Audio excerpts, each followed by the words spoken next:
today we are headed to REI to do a backpacking basics class. First time I've heard of backpacking as far as like what you need to take when you go out on a hike or like an extended hike, that kind of thing. Because I've been doing like regular hikes, and so I don't really need anything but like some water, maybe, and some trail mix. But apparently there's a whole thing that you need to know.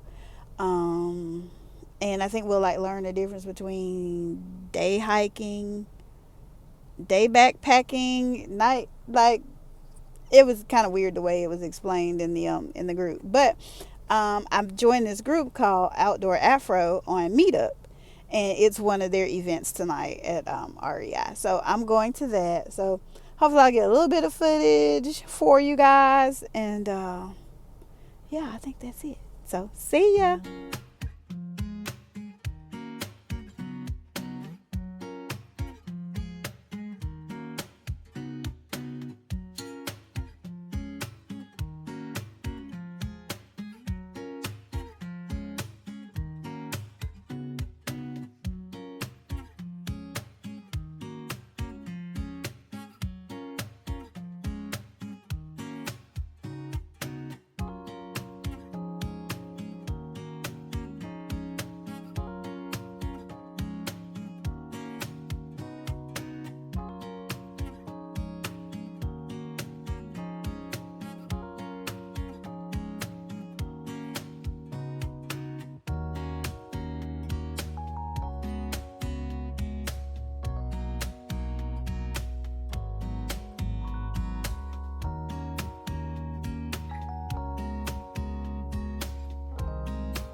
Navigation, and 30, 40 years ago, everybody carried maps. Today, some people still carry maps, and it's not bad. They're probably much more popular today are apps on phones, especially if you're by yourself, or especially if you're by yourself, have a backup.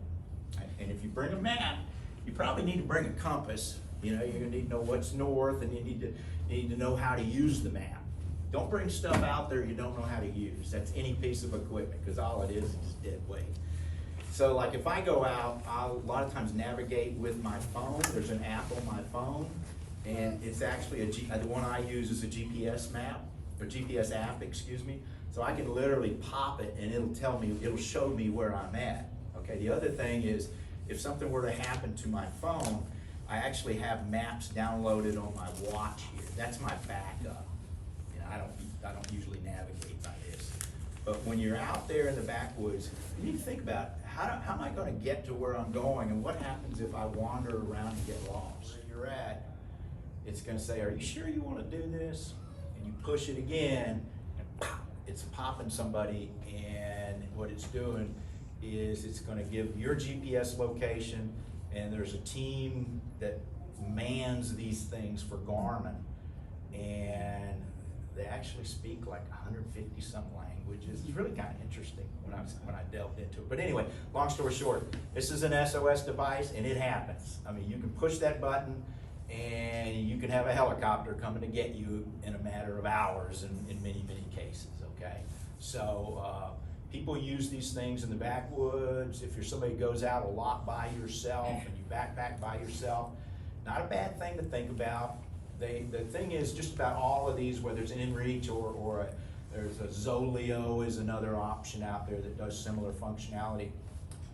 The other thing they do beyond having an SOS function is they have two-way messaging. So you can actually email people, you can text people, they can text you back. But all of these are set up on a monthly plan or an annual plan to make these things work. So if you just buy this device, it's kind of dead weight until you get the subscription. Subscriptions can be as little as maybe 20 bucks a month, and the subscriptions are based on how many messages you send and receive. And we can talk a lot about it. These things, a lot of them are disposables. But if I'm day hiking, I'm not gonna carry one of these. It's just me, all right? But something to think about.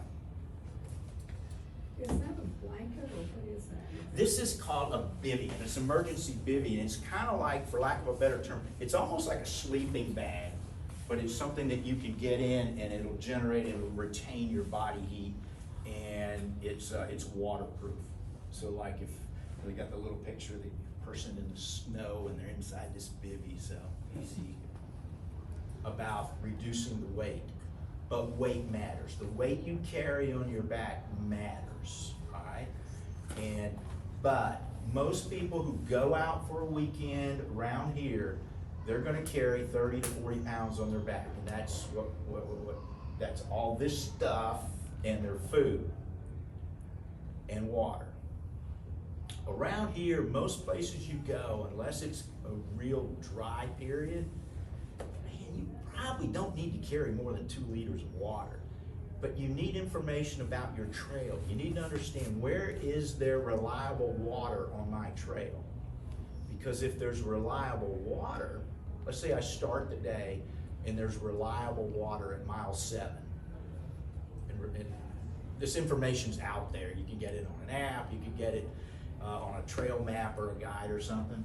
So if there's reliable water at mile 7, I have one of these. It's a water filter.